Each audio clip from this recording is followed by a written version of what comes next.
चैतन्य स्वभावी भगवान आत्मा अनादि अनंत शुद्ध चैतन्य मात्र है। ज्ञान मात्र है। मैं शुद्ध चैतन्य मात्र, ज्ञान मात्र, भगवान आत्मा हूँ। त्रिकाल शुद्ध चैतन्य परमात्मा हूँ। अनंत गुणाधिपति एक ज्ञायक देव हूँ। अगणित ज्ञेयों के प्रतिबिंबों से अप्रभावित ज्ञान पर्यायों में एक समय के लिए भी नहीं मिलने वाला, एक समय के लिए भी नहीं सिकुड़ने वाला त्रिकाल ध्रुव चैतन्य सत्ता मात्र भगवान आत्मा हूँ।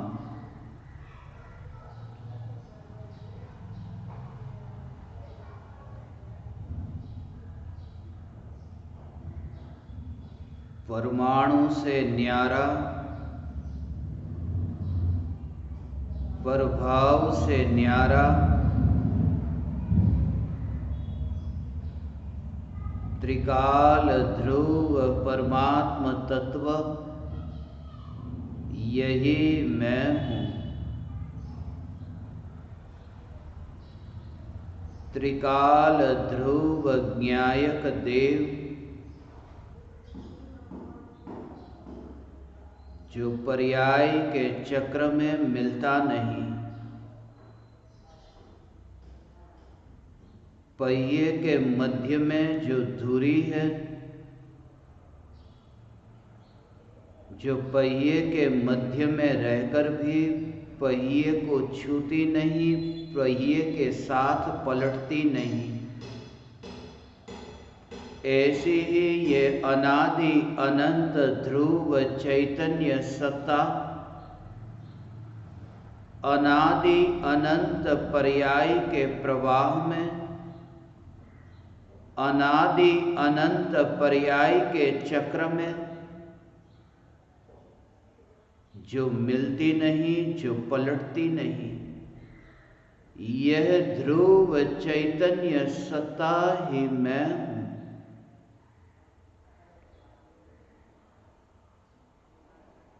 जिस ज्ञान में यह निर्णय होता है कि मैं ध्रुव चैतन्य सत्ता मात्र भगवान आत्मा हूँ,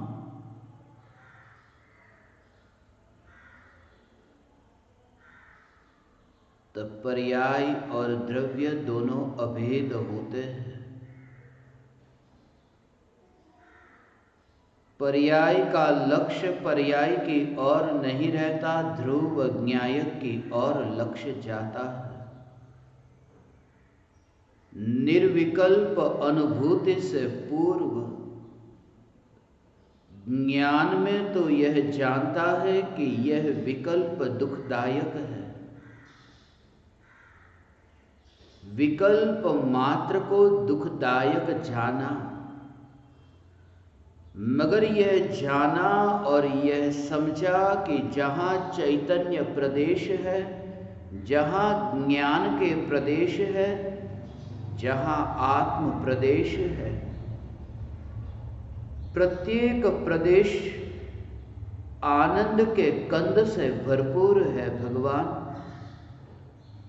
असंख्य प्रदेशों में कहीं पर भी आकुलता नहीं, ऐसा जो असंख्य प्रदेशों का ऐसा पुंज, ऐसा जो आनंद का कंद, ऐसा जो अनंत गुणाधिपति यह चैतन्य परमात्मा, ऐसा द्रव्य का जोर, द्रव्य दृष्टि का सहज ही प्रकट होना होता है, मगर ध्रुव के जोर से।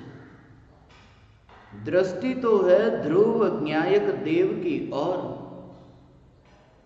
पर्याय में जो राग और द्वेष के विकल्प उत्पन्न होते हैं, शुभ और अशुभ भाव उत्पन्न होते हैं, उन भावों को ज्ञान में जानते समय यह जागृति निर्विकल्प अनुभूति से पूर्व इतनी तड़प हो यह जानने की कि कैसा है मेरा स्वरूप, मैं कौन हूं, मैं कौन हूं, मैं कौन हूं, ऐसा अंतर से यह प्रश्न उत्पन्न हो। शिष्य का स्वयं का प्रश्न हो कि मैं कौन हूं।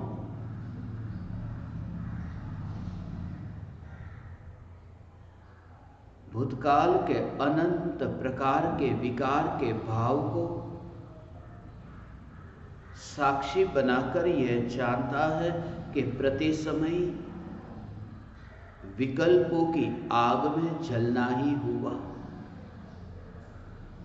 स्वयं की मृत्यु प्रति समय हो रही है अमृत की और लक्ष्य न होने से। पर्याय की और दृष्टि होने से, पर्याय दृष्टि होने से प्रति समय जन्म मरण और आकुलता दुख का भोग।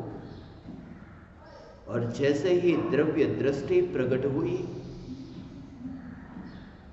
कि नित्य ध्रुव न्यायक देव की दृष्टि प्रकट होते ही अब पर में उपयोग भटकता नहीं। अब उपयोग में समाया। जैसे ही पर्याय उत्पन्न हुई और उस उत्पन्न हुई पर्याय में यही जानना कि मैं न्यायक देव हूं, मैं न्यायक देव हूं, मैं न्यायक देव हूं, ऐसे एक एक समय की पर्याय में धारा प्रवाह से जानना जानना जानना जानना और विकल्पों में न डूबता है यह उपयोग। क्योंकि अनंत गुणाधिपति यह भगवान आत्मा, यह स्वयं चैतन्य सागर है और चैतन्य सागर एक एक समय की ज्ञान की पर्याय एक एक बूंद है। यह बूंद से ही समुद्र है। अनंत अनंत अनंत पर्यायों का ये पुंज भगवान आत्मा। जैसे सागर में से एक बूंद भी बाहर जाए तो कैसा लगता है। फिर वह जो एक बूंद सागर में से बाहर गई, वो कहां गई ये महत्वपूर्ण नहीं है कि वह बूंद बाहर गई। निर्विकल्प अनुभूति से पूर्व यह विचार चलता है कि यह उपयोग पर में भटक रहा है, कहीं रुचि न लगे, कहीं चैन न पड़े। दुकान पर बैठता हो या फिर देरासर में बैठता हो। दुकान में बैठता हो तो दुकान ज्ञान में जानने में आए या देरासर ज्ञान में जानने में आए, मगर ये जागृति की उपयोग तो पर में ही भटक रहा है। वह सागर की बूंद सागर में से बाहर निकल करके किसी रेत के ऊपर पड़े तो रेत उस बूंद को चूस लेती है, और यदि वह रेत गर्म हो तो पानी की एक बूंद उस रेत पर पड़ते ही वह बूंद जल जाती है। वह बूंद सूख जाए या वह बूंद जल जाए ये महत्वपूर्ण नहीं है। खास बात यह है कि वह बूंद मर गई है। यह उपयोग शुभ में जाए या फिर अशुभ में जाए, उससे क्या फर्क पड़ता है। यह उपयोग प्रति समय पर में भटक रहा है,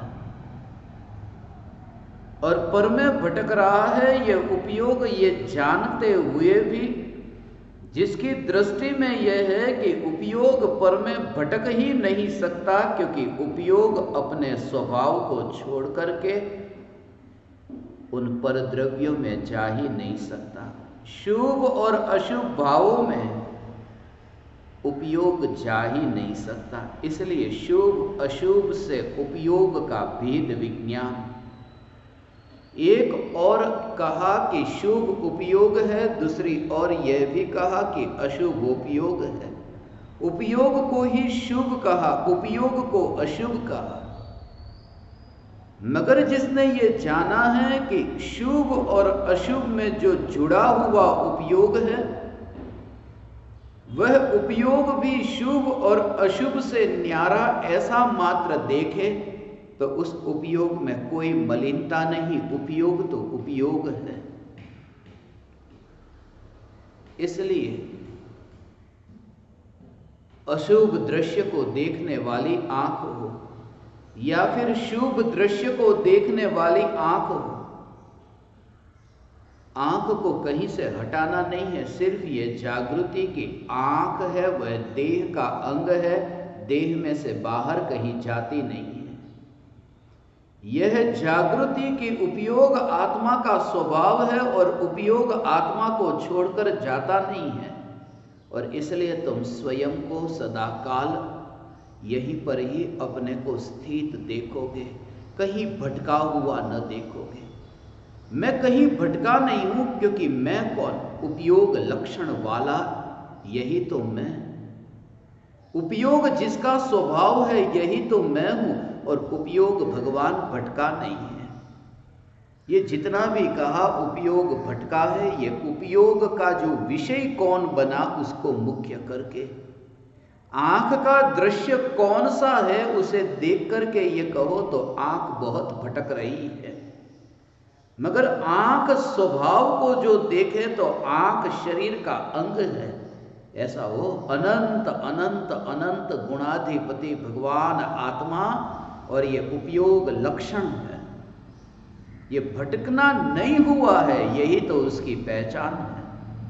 आंख है ना, ये आंख के परमाणु, ये सामने जो अशुभ दृश्य हो या शुभ दृश्य हो, ये दृश्य जो अशुभ और शुभ है उसे देखती है। वो देखना जो हो रहा है वो क्या बताता है? वो ये बताता है कि आंख शरीर में से अलग नहीं हो गई, क्योंकि शरीर का अंग जो आंख है वो शरीर में से निकल जाए तो फिर देखना नहीं होगा। अकेली आंख देख नहीं सकती, वो देखना बंद हो जाएगा। वो जो अशुभ दृश्य भी दिख रहा है वो ये बताता है कि आंख शरीर में से अलग नहीं हुई, वो आंख का भाग अलग नहीं हो गया। वो देह के साथ अभेद रह करके आंख ने अशुभ दृश्य को देखा है। वो ये बताती है कि आंख देह से अलग हो ही नहीं सकती, वो देह का ही अंग है, वो अशुभ दृश्य का अंग नहीं है। ऐसे ही जागृति कि ये उपयोग है, ये उपयोग भगवान आत्मा का स्वभाव है, ये उपयोग कहीं भटका नहीं है। और उपयोग लक्षण वाला मैं भगवान आत्मा, तो मैं कहीं भटका नहीं, मैं अपने में हूं। मैं अपने में हूं, अपने में हूं, अपने में हूं। ऐसा जो स्वयं को स्वयं में ही जो देखे और बाहर फैलता हुआ न देखे, एक एक समय की उपयोग की अवस्था में भी जो स्वयं को बाहर फैलता हुआ न देखे, वो दृश्य तो दूर, दृश्य को देखने वाली उस आंख की क्रिया, उस क्रिया के साथ में आंख का संबंध नहीं है, क्योंकि आंख गंदी नहीं हुई। कितना भी कीचड़ हो और कीचड़ को देखने वाली आंख गंदी नहीं हुई, क्योंकि वो कीचड़ दिख रहा है। कीचड़ का एक परमाणु भी आंख के अंदर आकर के मिल जाता तो वो दृश्य जो दिखता है, कीचड़ दिखना बंद हो जाता। वो कीचड़ दिखता है क्योंकि आंख में एक कण भी गिरा नहीं है। भगवान, जो भी पदार्थ जानने में आते हैं, तुम ऐसी चैतन्य चैतन्य चैतन्य की ऐसी अंतर्मुख दृष्टि करके देखो तो भगवान आत्मा भटका ही नहीं है। ये भटकना, ये बात झूठी है। चैतन्य सत्ता ध्रुव ये सदा काल है, और इस ध्रुव चैतन्य सत्ता को देखो तो न कोई मनुष्य है और मनुष्य नहीं, तो फिर ये सब भेद तो बाहर के, सब बाहर के भेद है, वो उनकी डिक्शनरी में से निकल गए। सम्यक दृष्टि की डिक्शनरी में से, शब्दकोश में से सम्यक दृष्टि की श्रद्धा की किताब में कोई मनुष्य नहीं है। सम्यक दृष्टि की श्रद्धा की किताब में मनुष्य नहीं है, वहां परमाणु नहीं है। श्रद्धा की किताब तो ऐसी है कि सम्यक दृष्टि की श्रद्धा की किताब तो ये कहती है कि पर्याय नहीं है। श्रद्धा तो झुकी है त्रिकाली ध्रुव न्यायक देव की ओर। यह न्यायक देव में आत्मा की अनुभूति क्यों नहीं होती, क्यों नहीं होती? इतने हजारों हजारों शास्त्रों को पढ़ने के बाद में, हजारों शास्त्रों को पढ़ने के बाद में आत्मा का अनुभव क्यों नहीं होता? इसी वजह से क्योंकि तुमने ये मान लिया, हजारों शास्त्रों को पढ़ने वाला मैं हूं, ये मान करके तुम बैठे हो। हजारों शास्त्रों को पढ़ने वाला मैं हूं, पढ़ने वाला मैं हूं। वो शास्त्र को जो तुमने हाथ में पकड़ करके रखा, तुम वह हो। शास्त्र को जब तुमने पढ़ा तो आंख तुम्हारी जो खुली थी वह तुम हो। वो एक एक शब्द को पढ़ते जाए और पढ़ते पढ़ते तुम्हें वो शास्त्र का सब ज्ञान होता गया। वह ज्ञान जो तुम्हारा बढ़ता गया वह तुम हो। मगर देह की ये सब क्रिया में ऐसा ही कि इतना तो मैंने पढ़ा है, इतना मैंने जाना है, बस इस वजह से। और ये सब करने के बावजूद भी क्यों नहीं पाया? क्योंकि तुमने जो कुछ भी किया ये मान करके बैठे, वो तुम हो ही नहीं। वो तुम्हारी बात नहीं बताते, तुम बात किसी और की करते हो और अनुभूति अपनी, अनुभूति चाहते हो अपनी और चर्चा करते हो किसी पराये की। इसलिए सम्यक दृष्टि ज्ञानी को ये देह की क्रिया पढ़ना होता हो, सुनना होता हो, ये परमाणु पुद्गल हो, ये परमाणु परमाणु का परिणमन, और उस परिणमन में नहीं मिलने वाली ये ज्ञान, ये ध्रुव चैतन्य, ऐसा ये ज्ञान उनके उनके उनके उनके बीच में, ये कान के परमाणु और ध्वनि के परमाणु के बीच में ये टकराहट, ये परमाणु परमाणु की टकराहट, आंख का होना और सामने अक्षर का होना, पेड़ से डाली का नीचे ऐसे गिरना और किसी के सिर पर वो चोट लगना। डाली को भी विकल्प नहीं था कि मैं उसके ऊपर गिरूं, और जिसके ऊपर गिरी उसे भी ये विकल्प नहीं था कि ये डाली मेरे पर गिरे। ये ऐसा ही, और उस दृश्य में जैसे तुम अपने को सुरक्षित देखो न, अपने को अलग देखो, अपने को इतना फासला बनाकर दूर देखो। ये दूर से एक दृश्य कि जिस दृश्य में न डाली में मैं हूं, न तो मैं डाली में हूं, न मैं उस व्यक्ति में हूं जिसके ऊपर ये डाली गिरी। ऐसा जो दृश्य तुम दूर से देख सको, और देख करके भी, ये देख करके भी उसे देखने में रुचि न हो। ठीक है, उसे देखने तक की भी रुचि न हो। ये जो ध्वनि, ये जो आवाज है ना, ये चैतन्य चैतन्य चैतन्य की ये पुकार और ये कान के परमाणु, ये टकराहट होती है। ये बोलना जो हो रहा है, ये बोलना भी पुद्गल और कान भी पुद्गल। पुद्गल पुद्गल की जो टकराहट हो रही है, ये टकराहट में जो नहीं मिलता है ऐसा जो उपयोग, और उस टकराहट को भी जानने की रुचि नहीं, सुख बुद्धि पूर्वक की लाव में जानो। इतना उदासीन होकर के जो ये वाणी को सुनने की क्रिया को भी दूर से जानता हो,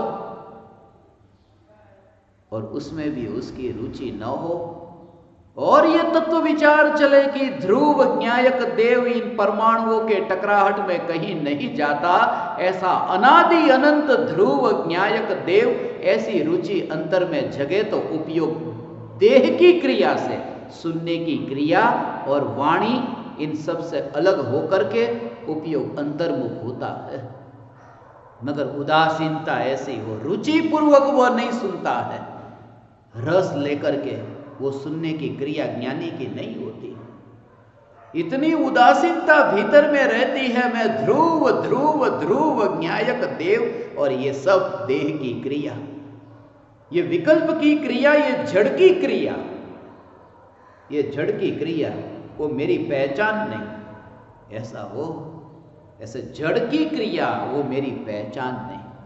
अलग अलग प्रकार के रस का त्याग किया है ना, ओ उपवास जिसको है, भोजन नहीं किया उसको उपवास जो है, उस उपवास वाले व्यक्ति को कि आज किसी भी प्रकार के रस का पोषण नहीं किया उसने रस नहीं चखा, उसका रस चखना नहीं। ऐसे ही सम्यक दृष्टि को जागृति है।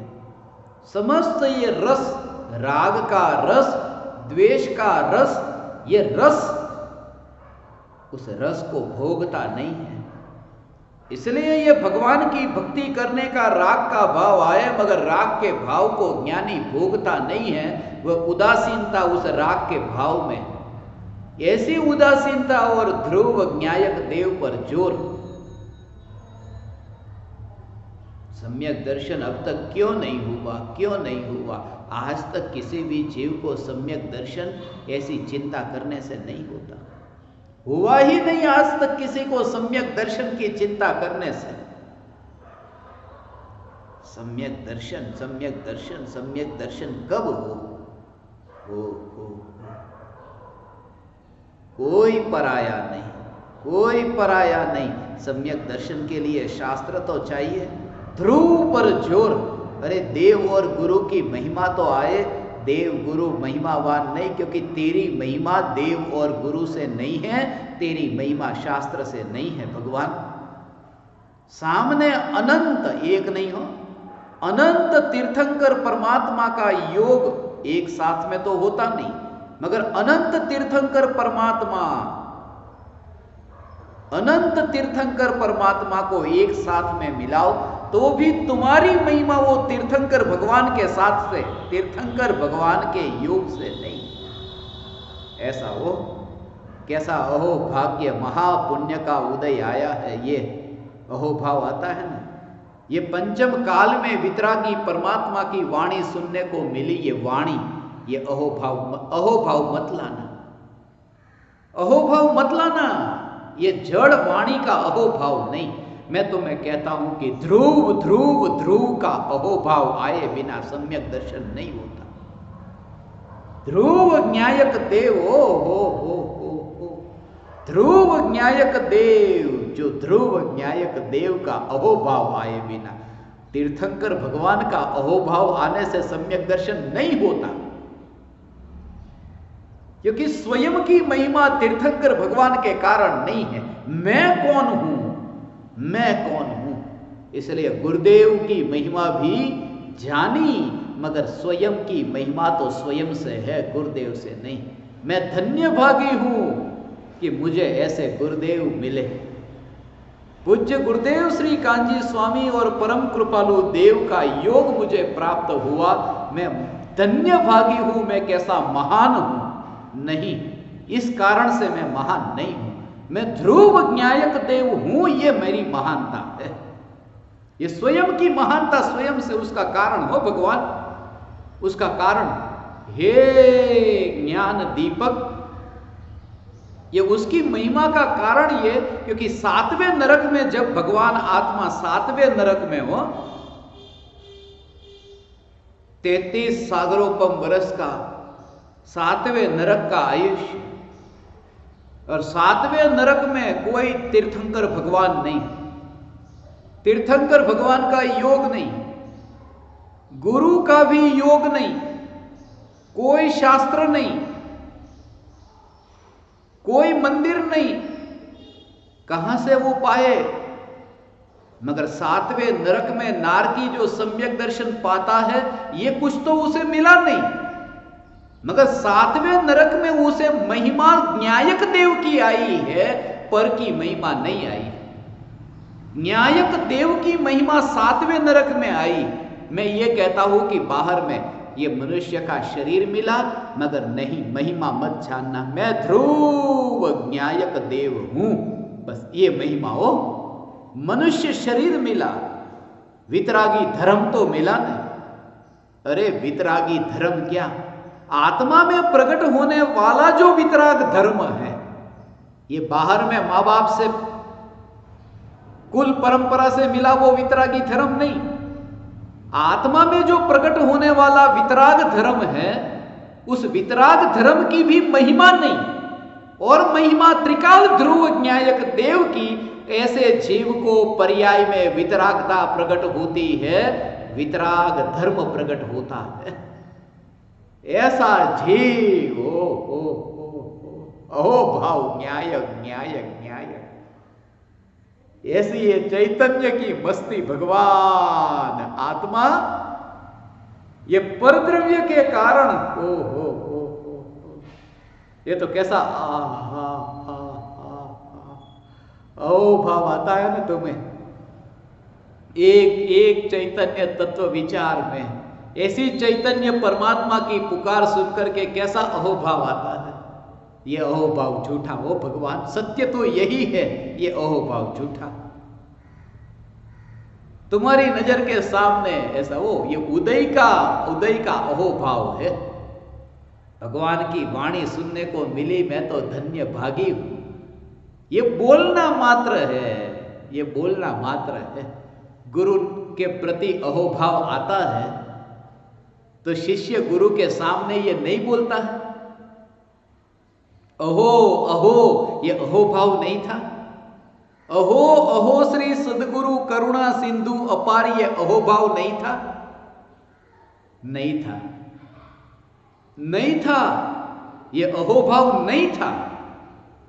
तो ये बोला वो क्या था कि अहो अहो श्री सदगुरु, ये जो बोला ये व्यवहार था, बोलना ये व्यवहार था, और व्यवहार तो झूठा है, इसलिए गुरु के लिए ये बोला कि अहो अहो श्री सदगुरु, ये अहोभाव भी झूठा है। सच्चा अहोभाव तो न्यायक के प्रति है, जो बोलना नहीं पड़ता, जो मौन में प्रकट होता है, जहां व्यवहार नहीं है, जहां निश्चय से वो जो अंतर से जो अहोभाव प्रकट हुआ। इसलिए शिष्य को गुरु के प्रति राग का भाव, भक्ति का भाव आता है, मगर वो राग का भाव, मगर वो भक्ति का भाव, वो राग और भक्ति के भाव को वो अंतर में वो अहोभाव की दृष्टि से नहीं देखता। ऐसा तुम्हें लगे ऐसा हो, ऐसा लगे तुम्हें, ऐसा लगे अहो अहो श्री सदगुरु, ये बोला, कितना अहोभाव। तुम्हारे घर में आग लगती हो, तुम्हें ये अहोभाव आता है? वो तो शिष्य बोलता है, मगर वो अंतर में जानता है कि ये अहो अहो श्री सदगुरु, ये बोलने का राग का भाव, ये राग का भाव, ये उपाधि है। जिसने परमात्मा को पहचान लिया, जिसने त्रिकाली ध्रुव न्यायक को पहचान लिया, उनको यह भाव है कि देखो गुरु के प्रति राग का भाव आया, कितना अच्छा भाव आया, अहो भाव आया। अरे ये तो बोलने की भाषा है ऐसी, भीतर में तो न्यायक देव पर ही जोर, ये न्यायक देव पर जोर। ऐसा है ज्ञान दीपक, ये अहो अहो श्री न्यायक देव, ऐसा बोलोगे कि नहीं? अब तो अहो अहो श्री न्यायक देव कभी मत बोलना। एक तो कुछ ऐसा रहने देना कि जिसका अहोभाव बोल करके नहीं माना जा सकता, जिसका अहोभाव अनुभव से ही होता है, वो एक ही है न्यायक भाव। लोक में सब जगह अहोभाव, थैंक यू, ये सब अहोभाव सब जगह व्यक्त करना। गुरु के प्रति अहोभाव, पति पत्नी के लिए कुछ वस्तु ला करके दे, पत्नी कहती है थैंक यू।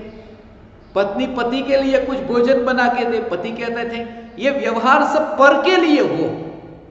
सारी दुनिया में सबको तुम कहना तुम्हारा बहुत बहुत धन्यवाद, आभार, ये बोलना जहां जहां तुम्हें योग्य लगे तुम्हारे व्यवहार में।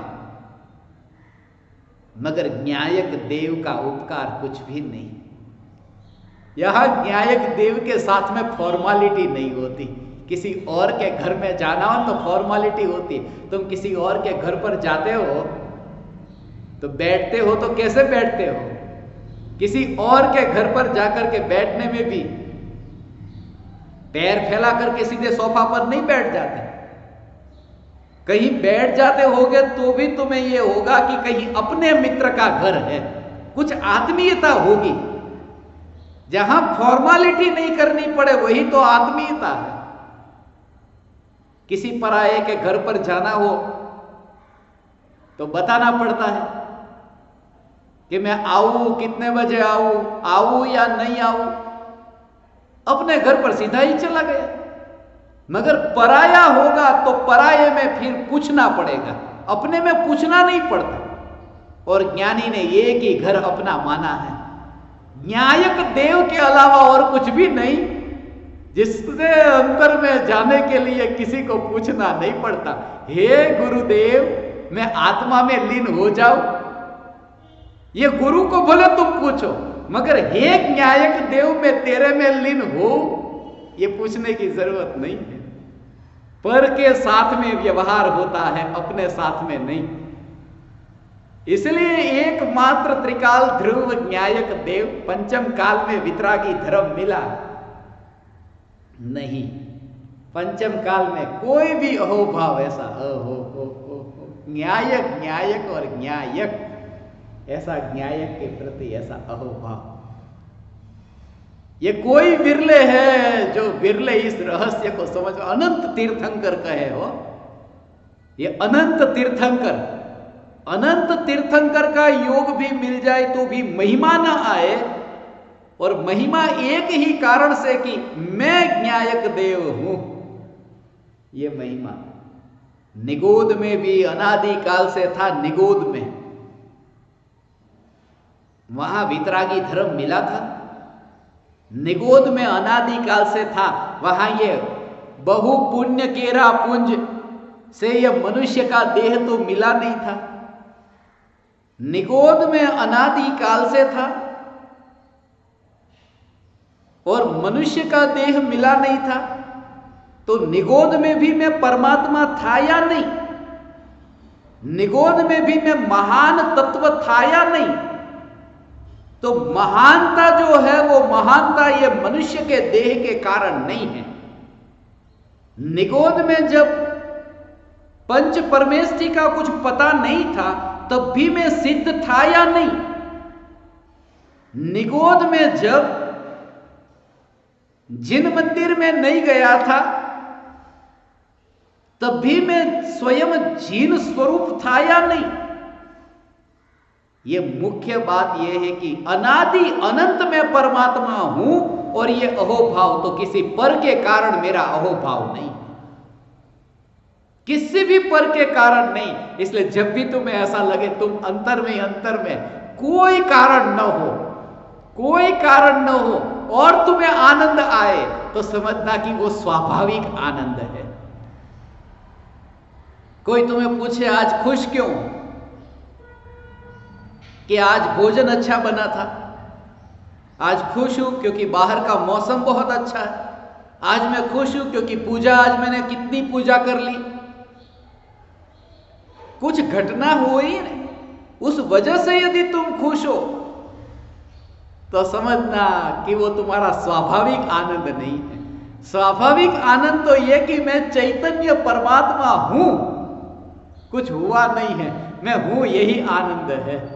और प्रत्येक प्रदेश पर आनंद आनंद आनंद आनंद आनंद आनंद आनंद आनंद आनंद, ऐसा प्रत्येक प्रदेश पर हो, प्रत्येक प्रदेश पर। अज्ञानी ये शिकायत लेके जाता है कि मुझे बहुत दुख है, और ज्ञानी उस शिष्य को देख करके क्या कहते हैं कि मैं तेरे एक भी प्रदेश पर दुख नहीं देखता हूं, तो झूठे प्रश्न लेकर के मत आ। ऐसे ऐसा देखना, ये देखना, ये देखना। असंख्य प्रदेश में एक भी प्रदेश पर दुख नहीं है, ऐसा असंख्य प्रदेश में आनंद स्वरूप में भगवान आत्मा, प्रत्येक प्रदेश सुख से भरपूर है।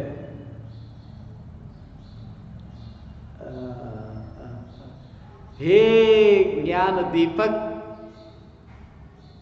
ऐसा ये प्रत्येक प्रदेश आनंद से भरपूर।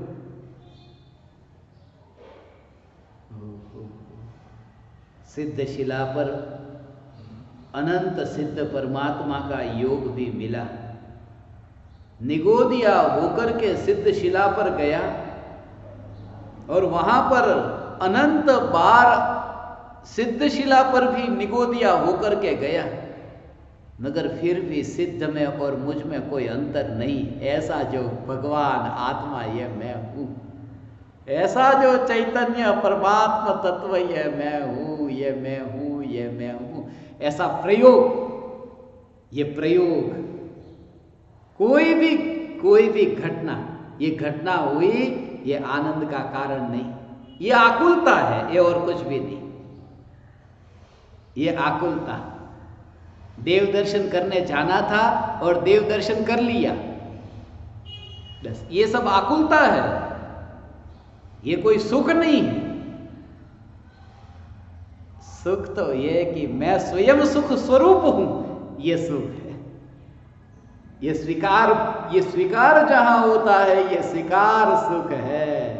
ये पर्याय में ये आनंद का सागर जो उछलता है, वो ऐसे ही उछलता है कि मैं स्वयं सुख स्वरूप हूं। ऐसा हो, ऐसा हो। अनंत अनंत तीर्थंकर परमात्मा भी आकर के कहे कि तू महान है, वो कहता है आपके कहने से मुझे महानता नहीं, मेरे स्वयं के अनुभव से ये महानता मुझे दिखाई देती है। ये मेरी महानता हो। ऐसा हो भाव आए भगवान, तुम्हें कैसा लगता है? ऐसा हो। अज्ञानी धर्म मानता है। अज्ञानी कहता है कि धर्म का फल क्या? जीवन भर इतना इतना इतना धर्म किया कि अंत में इतना पाप करते करते फिर वो धर्म किया कि क्या हुआ कि मरने से पहले वो मंदिर में चला गया। दुनिया ये देखती है कि मंदिर के अंदर चला जाना इसका नाम धर्म है, और ज्ञानी ये देखते हैं कि मंदिर के अंदर जाने का नाम धर्म नहीं है, मंदिर में से बाहर निकलने का नाम धर्म है। ये देह के मंदिर में से बाहर निकलना, ये जो उपयोग इसमें ही लगा है देह के मंदिर में ही, उससे बाहर निकलना। ऐसा हो।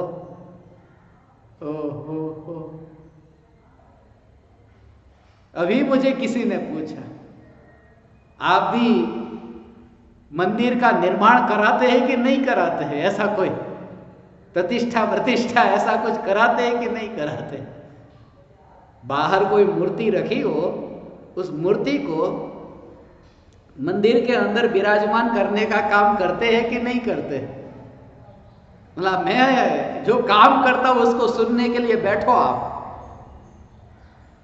मैं मंदिर में मूर्ति को नहीं रखता, मैं तो मंदिर में से मूर्ति को बाहर निकालता हूं। मैं ऐसा काम करता हूं। देह के मंदिर में, बाहर का मंदिर तो मनुष्य का बनाया मंदिर है, और मनुष्य का बनाया मंदिर मनुष्य से बड़ा कैसे होगा?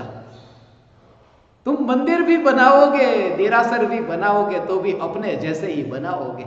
अपनी कल्पना में जो भगवान है ऐसे ही बनाओगे। यहां तो प्रकृति का बना हुआ जो मंदिर है, उस मंदिर में से मैं चैतन्य की मूर्ति को अलग करता हूं। फिर उन्होंने पूछा तो ये अलग कर दो आप, हमारा ये मंदिर और चैतन्य की मूर्ति को अलग कर दो। मैंने कहा अभी मेरा बोलना पूरा नहीं हुआ। ये मंदिर और चैतन्य की मूर्ति को मैं अलग नहीं करता, ये अलग है जो तुम्हें दिखती नहीं है वो मैं तुमको कहता हूं कि मंदिर एक और है और त्रिकाली ध्रुव न्यायक देव की मूर्ति दूसरी और है। एक और तो जड़ है और दूसरी और चेतन है। ऐसा हो ये खंडहर दिखाई देता हो, उस जीव को धर्म प्रकट हुआ। यह देह मंदिर नहीं दिखाई देता, यह देह खंडहर दिखाई देता है। ऐसा हो ये खंडहर दिखाई देता है। कि अपने को उसमें मिलता हुआ मिला हुआ नहीं देखता भगवान। न्यायक देव ये चैतन्य की मूर्ति को, ऐसी चैतन्य चैतन्य चैतन्य मूर्ति को ऐसा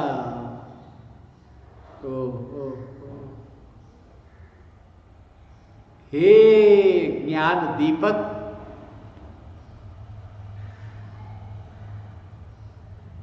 न मंदिर में मूर्ति को जाना है, न मंदिर में से मूर्ति को बाहर निकलना है।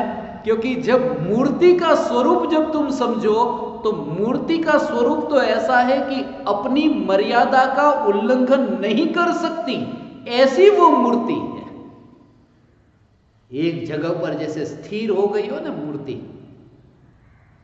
हिलती डोलती न हो ऐसी मूर्ति एक जगह पर स्थिर हो गई, ऐसी ये मूर्ति। ये मूर्ति जो अनादि अनंत अपनी ध्रुवता में स्थित है, जो परमाणु में कैसे जाए, ऐसा हो ये न्यायक देव जिसको दिखाई दिया, दर्शन दिया, उसको देह में नहीं आया। ऐसा क्योंकि अपना कुछ गया नहीं। तो जब आत्मा इस देह में से बाहर निकले, मगर वो न्यायक देव देह में अंदर विराजमान होता तो कुछ गया, कुछ गया। और एक बात भगवान, न तो ये देह देवल है, क्योंकि देह को देवल कहते ही, देह को देवल कहते ही ये मान लिया कि मैं भगवान आत्मा देह के अंदर हूं। देह को खंडहर मान लेने से ये तो तुमने मान लिया कि कभी तो भगवान आत्मा इस मंदिर में था और अब बाहर निकल गया, तो वो मंदिर खंडहर हो गया। ये न तो मंदिर है न तो खंडहर है, परमाणु परमाणु मात्र है और न्यायक न्यायक है। तब फिर देह से छूटने का अनुभव नहीं होगा, तब फिर न्यायक मात्र। तुम उतनी ध्यान की गहराई में जाओ, उपयोग को अंतर्मुख करके भगवान ये न्यायक में उपयोग को अंतर ले जाओ। तुम उतनी गहराई तक जाओ कि जहां पर तुम्हें गहराई में जाने वाली पर्याय तक का भी विकल्प न रहे। परमाणु का नहीं, राग का नहीं, ये बाहर के देह और देह के संयोग को तो बहुत दूर, ये मित्र शत्रु की तो बात ही वहां नहीं। ये जितनी भी कल्पनाएं भूतकाल में थी उन्हें तो तुम इतना दूर तक बाहर ही छोड़ करके उपयोग को अंतर्मुख करो। उपयोग अंतर्मुख करो, उस ध्रुव न्यायक देव में उपयोग अंतर्मुख करो और इतना आनंद तुम्हें आएगा, क्योंकि उसमें तुम्हें ऐसी निराकुलता का अनुभव होगा जो अनादि काल से नहीं हुआ था। ऐसी निराकुल शांति का अनुभव, मगर आश्रय है शांत का, अनुभूति शांति की। मगर आश्रय है शांत न्यायक देव का। ऐसा ये न्यायक देव में और ऐसी अनुभूति हुई इतनी गहराई में जाकर के, तब ओ ओ ओ ओ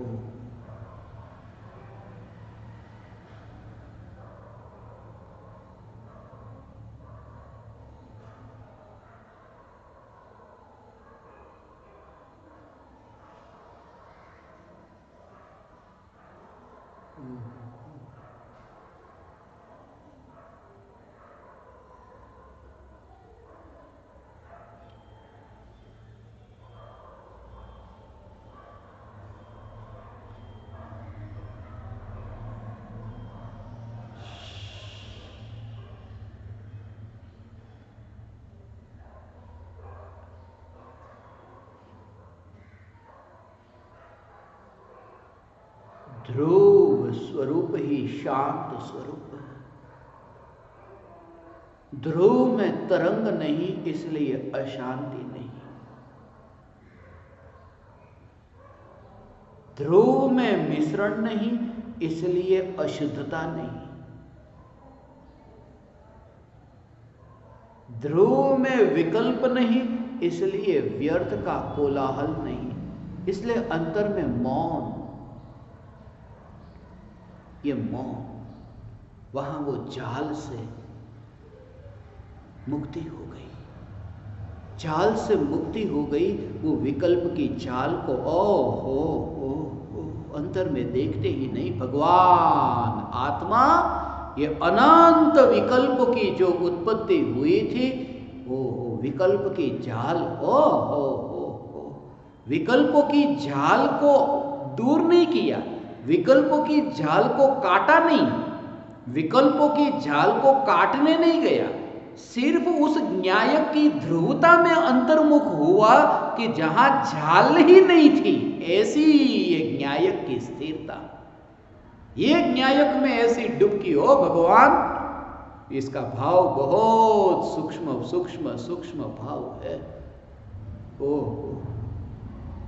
ये विकल्प है न, ये विकल्प है न, ये विकल्प की जाल कही, ये विकल्प की जाल ऐसी। अभी वो जो विकल्प को जाल कहते हैं ना, कि एक विकल्प ऐसा है कि अभी तुम यहां पर हो, भारत देश में हो, कि फिर तुम्हें विकल्प आया अमेरिका का, कनाडा का, ये विकल्प तुम्हें आया, फिर तुम्हें ये विकल्प आया कि सिंगापुर का विकल्प आया, फिर तुम्हें विकल्प आया ऑस्ट्रेलिया का विकल्प आया, फिर भारत का विकल्प आया। ऐसे ही चाचा का विकल्प, मामा का विकल्प, ये अलग अलग ऐसे ये विकल्प चलते रहते हैं। फिर दिल्ली का विकल्प, मुंबई का विकल्प, यहां पर ही ऐसे विकल्प विकल्प विकल्प विकल्प विकल्प। तो एक कागज के ऊपर तुम ये रखो ना, और एक पेन से तुम ऐसा ड्रॉ करो, पहला इसका भाव, फिर उसका, फिर ये दुकान का, फिर उस स्त्री का, फिर रुपये का, फिर वैभव, ये एक एक एक एक करके पूरा जाल तैयार होगा। मकड़ी का जाल जैसे तैयार होता है, ऐसे ही तुम्हारे कागज के ऊपर एक जाल तैयार होगा। ऐसे ही अनादि काल से वर्तमान तक अनंत विकल्प हुए, ये विकल्पों का जाल, मगर उस जाल को काटने नहीं जाता। जब उपयोग अंतर में जो कहता हूं मैं आपसे, कोई विरला इस भाव को समझने वाला कि इतना गहराई में तू जा, न्यायक की गहराई में जा, कि जहां तुझे वो विकल्पों की जाल को काटना नहीं पड़े। उस न्यायक की इतनी गहराई में जा कि जहां तुझे शांति स्वरूप ऐसा जो अनुभव तुझे हो कि जहां विकल्प कटे, कैसे, कौन काटे, किसे काटे, क्योंकि जो पर्याय अंतर्मुख हुई है वो तो निर्विकल्प हुई है, निर्विकल्प हुई है। वो निर्विकल्प अनुभूति में वो विकल्प को काटने का विकल्प कैसा होगा? निर्विकल्प अनुभूति में विकल्प को काटने का विकल्प, वो तो विकल्प हो गया। और वो न्यायक की इतनी गहराई में जाता है कि वहां तो विकल्प ही नहीं, इसलिए उस समय दुनियादारी का तो विकल्प नहीं, मगर विकल्पों को काटने तक का भी विकल्प नहीं। वो विकल्प जहां है ही नहीं उतनी गहराई में गया है, उतनी गहराई में गया जहां विकल्प है ही नहीं। ये उसका इतना सूक्ष्म भाव है। ये अंतर्मुख होने का भाव क्या, तुमने सुना ना, ये अंतर्मुख होना, अंतर्मुख हो जाओ, फिर तुम अंतर्मुख हो जाओ, फिर सुख कैसे मिलेगा कि जब तुम अंतर्मुख हुए तो विकल्प की जो जाल थी वो तो न्यायक के अंतर में है ही नहीं, और विकल्प स्वयं दुख रूप है, और न्यायक की गहराई में जहां तुम गए कि वहां विकल्प नहीं तो दुख भी नहीं, तो दुख को छोड़ू कैसे, सुख को प्रकट करूं कैसे, कुछ भी नहीं। वहां सहज निराकुल आनंद व्यक्त होता है, ऐसा उछलता आनंद जो का अतीन्द्रिय आनंद का सागर उछला, मगर उतनी गहराई में जाकर के शांत। कोई बिरला इस रहस्य को समझने वाला, वो प्रज्वलित ज्ञान दीपक है, वह ज्ञान दीपक है, ऐसा ज्ञान दीपक जो इस रहस्य को जो समझता हो, ऐसा है भगवान। कितना सूक्ष्म भाव है। ये पिछले कुछ दिनों से जो मैं आपको ये ध्रुवता का भाव बताता हूं ना, कि ध्रुव का ही जोर, पर्याय का जोर नहीं, तो शुरुआत पर्याय से करता है। तेरी जितनी शिकायत है वो पर्याय की शिकायत है, और तू अपने को पूछ कि ये पर्याय की शिकायत में मेरी पर्याय दृष्टि कितनी है। तुझे स्वयं को ही पता चलेगा कि ये पर्याय दृष्टि के कारण ही तो पर्याय में मलिनता है। हे ज्ञान दीपक सिद्धपुर वासी, ऐसी ध्रुव न्यायक की एकाग्रता मस्ती में मिलेंगे भगवान, मिलेंगे अनंत काल तक सिद्ध शिला पर। जब तुम ऐसे ऐसा ये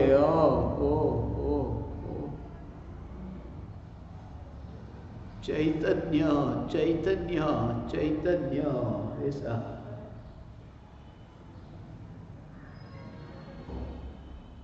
सबका ऐसा कहां से निकले ये नहीं हो, महत्वपूर्ण ये नहीं कहां से निकले, पहुंचना वहां कहते हैं, कोई विदेह क्षेत्र से, कोई भरत क्षेत्र से, कोई ऐरावत क्षेत्र से, कहां से मोक्ष में गए, नहीं, सब गए मोक्ष में, कहां से निकले उससे क्या लेना देना। यही तुमसे कहता हूं कि समस्त पर्यायों से, कौन सी पर्यायों से मुक्त हुए नहीं, पर्याय मात्र से छुट करके तुम न्यायक में, इस सिद्ध में तुम आए हो। ऐसा तुम्हें अनुभव हो, हे ज्ञान दीपक, तुम ये प्रयोग करते हो, नहीं करते हो तो यही प्रयोग करने योग्य है भगवान, इसके अलावा कोई दूसरी विधि नहीं। पर में कहीं रस लगता है, पर कहते ही तुम्हें मैं मिथ्या दृष्टि हूं, सम्यक दर्शन कैसे प्रकट हो, उसमें तुम्हें रस है तो सम्यक दर्शन नहीं होगा। मैं ध्रुव न्यायक हूं, ऐसा जो। हे ज्ञान दीपक, ये तुम्हारी साधना हो, असली साधना ये तत्व विचार, ये चैतन्य तत्व विचार। 142 ज्ञान दीपक, 415 परोक्ष ज्ञान दीपक, ये सब, ये तुम्हारी साधना, ये भविष्य में, ये जगत में, ये जो भविष्य में ये ज्ञान दीपक प्रज्वलन दुनिया वालों के लिए एक आदर्श बन जाएगा। तुम देखना, एक महान क्रांति होगी कि ध्रुवता ध्रुवता ध्रुवता की नींव एक ऐसी डली कि बस भविष्य में ऐसी ध्रुवता, ये प्रवचन आज नहीं, ये सत्संग आज नहीं, ये हजारों वर्षों के बाद में लोगों को पता चले कि ये ध्रुवता का जोर क्या था, और तुम उसमें सहभागी होगे, तुम उसमें पार्टिसिपेंट्स के रूप में तुम्हारा भाग रहेगा। मगर कब, कि जब तुम्हारे भीतर भी वही घटित हो, तब ये ध्रुव का जोर, ये ज्ञान दीपक, ये प्रयोग भगवान, ये तुम्हारी साधना तो हो ही रही है। कल 1 तारीख से 5 तारीख तक आप सबके ज्ञान दीपकों के रिपोर्ट आ गए। अभी मेरे सामने 9 ज्ञान दीपक के नाम है, 9 जिनके रिपोर्ट अभी तक नहीं आए हैं। उनके नंबर मैं यहां से आपको बोलूं, अभी समय कम है, मैं एक एक के बारे में बताऊं। आज रात तक जिन्होंने ये 9 ज्ञान दीपकों ने अपने रिपोर्ट नहीं भेजे हैं वो भेज देना, क्योंकि आपका मोबाइल नंबर बदल गया होगा या तो पता नहीं आप है या नहीं है। तो मैं यहां से कल चैतन्य तत्व विचार,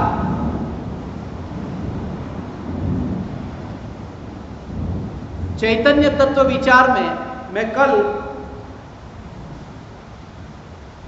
आपको वो 9 ज्ञान दीपकों के नंबर यहां दिखाऊंगा।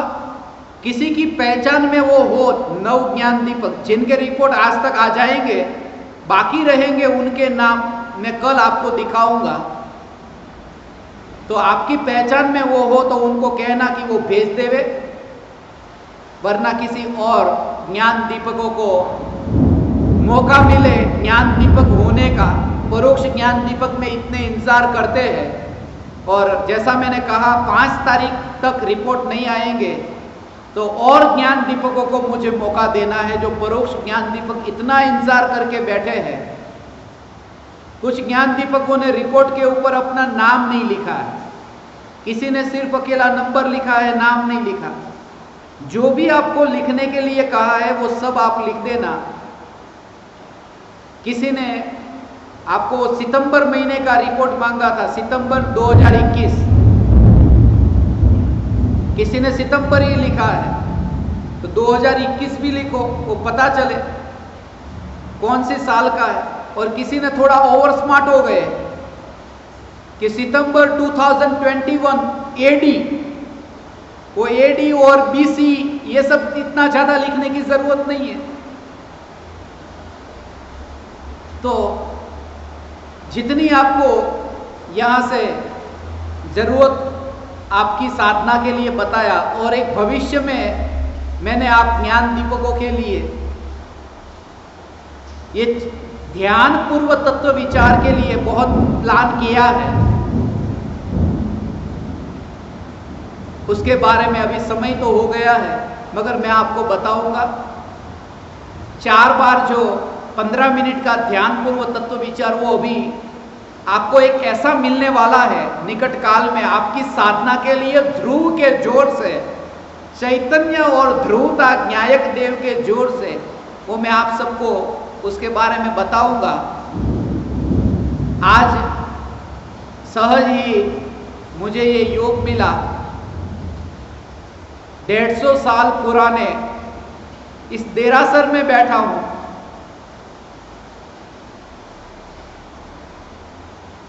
और बिजलियों की गड़गड़ाहट, ये देखो बादल गिरते हैं, मकान गिरते हैं, बिजली गिरती है, मगर यह जागृति की उपयोग उसमें नहीं गिरता है, उपयोग नहीं गिरता है, क्योंकि नहीं तो ध्रुव से न्यायक से अलग हो गया, अपने से अलग हो गया। ऐसी न्यायक देव की मस्ती, फिर तुम कहीं पर भी हो, दिगंबर मंदिर में हो या देरासर में हो, या फिर मस्जिद में हो या चर्च में हो, तुम जहां हो वहां ये जागृति बनी रहे कि मैं ध्रुव न्यायक देव ही हूं, मैं ध्रुव न्यायक देव ही हूं, मैं ध्रुव न्यायक देव ही।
अहो अहो श्री सद्गुरु करुणा सिंधु अपार,